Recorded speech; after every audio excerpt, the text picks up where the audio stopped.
Your buddy, both of you and your buddy Georgia, just presented at the STEP conference in Albany, New York, March 31st, 2012. And you presented BCCSI, the murder investigation of Millage Winthrop. So what was it like for you? I mean, what's it like?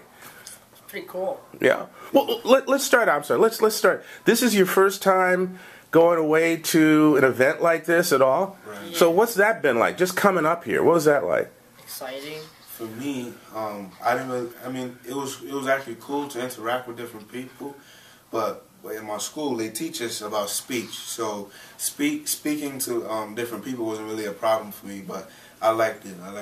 It makes me feel like I can do, I can be successful in life and do a whole lot because I was like the youngest person there.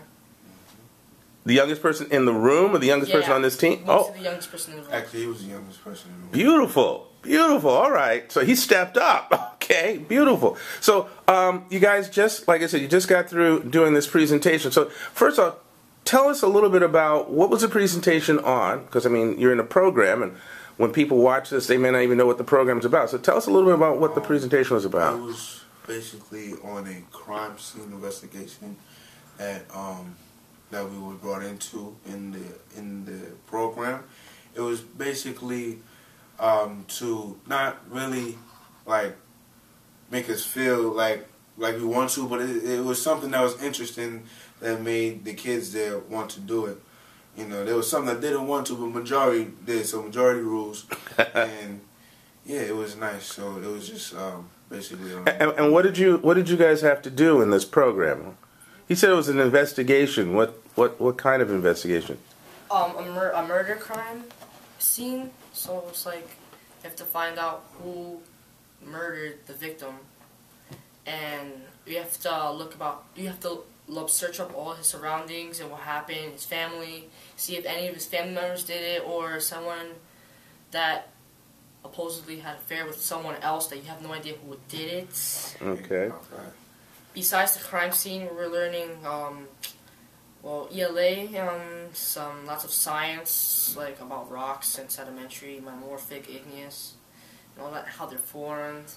Mm-hmm. And we learned about leaves and about how they change during weather and stuff, and seasons. Okay. Anything else that you were learning? So, not in October, but more closer, in math, we had learned a little bit on slopes, and we learned about the XY coordinates, and we also learned for a slope, I think it's y1 minus y2 over x1 minus, no, y2 minus y1 over x2 minus x1. So we learned about slopes, and more closer to the unit, we had learned about velocity, which tied into how the rock hit the skull, and it made a damage to the skull. So the victim was struck with a rock, and you were able to determine how that rock was used against him? Because the amount of force, which was 20,000 newtons, which is a lot of force, it's very heavy. There's no possible way that someone has the force to actually just hit him with the rock, so it had to be thrown, because over speed, especially with gravity as well, it increases the speed. So it was either thrown or dropped so that it picked up enough speed to do the kind of damage you guys noticed. Excellent. And this equation this formula for figuring that out was taught to you by one of your science teachers, right? Yes. Okay, and then the leaves and things also taught to you by a separate teacher or the same teacher? It's a separate teacher. So how many teachers did you have? I think 4. We have Kim, David, our science teacher. We have Miss Lemus, which is basically science, but more on the biology side. Mm-hmm. And we have Mr. Kim. Is math, so that's 3. Right. And anything, like, technically, if you think about it, everything that they just taught us has to do exactly with the crime.